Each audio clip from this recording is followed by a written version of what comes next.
I'm contributing my speeches in the Divine Speeches channel, so please watch full video. Ordinary love and the love of Buddha.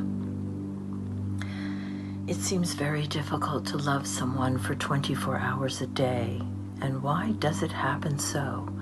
Should love be a continuous process? At which stage does love become devotion? Well, love is not an act. It is not something that you do. If you do it, it is not love. No doing is involved in love. It is a state of being, not an act. No one can do anything continuously for 24 hours. If you are doing love, then of course you cannot do it for 24 hours.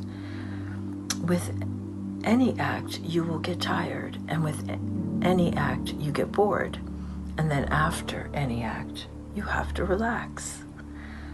Well, so if you are doing love, you will have to relax into hate, because you can relax only into the opposite. That is why our love is always mixed with hatred. You love this moment, and the next moment you hate the same person. The same person becomes the object of both love and hate.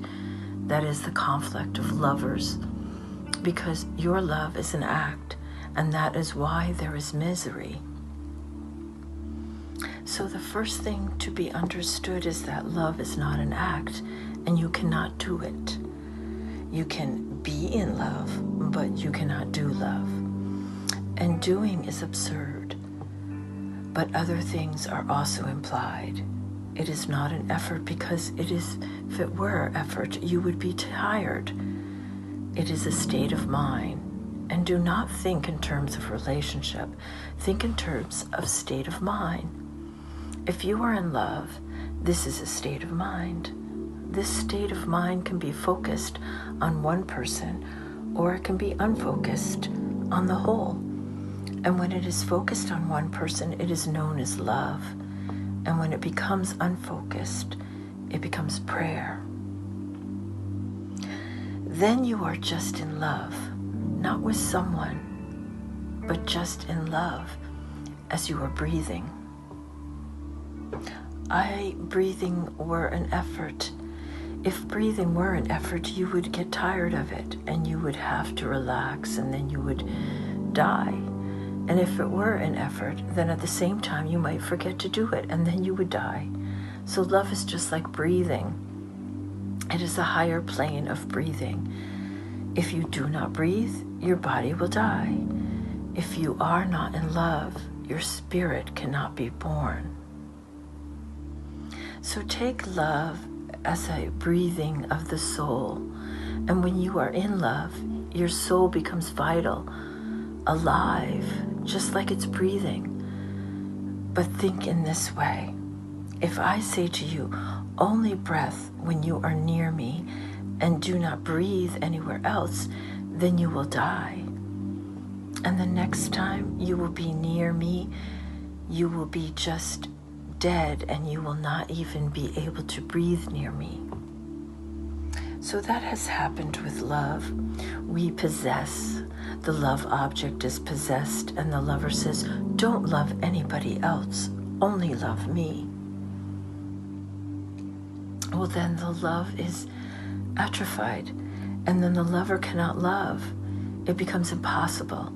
It doesn't mean that you have to love everyone, but you have to be in a loving state of mind. It is just like breathing.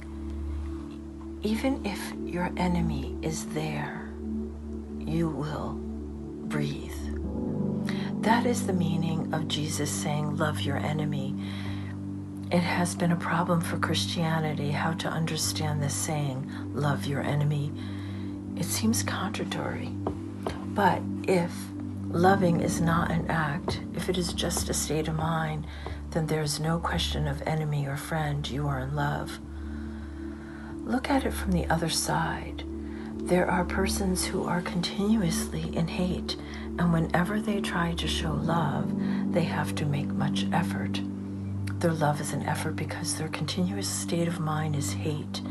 And that is why effort is needed there are persons who are continuously sad, and then their laughter is an effort. Well, they have to fight against themselves, and then their laughter becomes a painted laughter, just false and imposed, put together, not coming from deep within, but just arranged, no spontaneity in it, just artificial. Well, there are persons who are continuously in anger, not anger at something or someone, just angry, and then love becomes an effort. On the other hand, if love is your state of mind, anger will be an effort. You can do it, but you cannot be angry. And then you will have to create it artificially. It will become false. If Buddha tries to be angry, much effort will be needed. And then too, it will be false. And only those who do not know him can be deceived.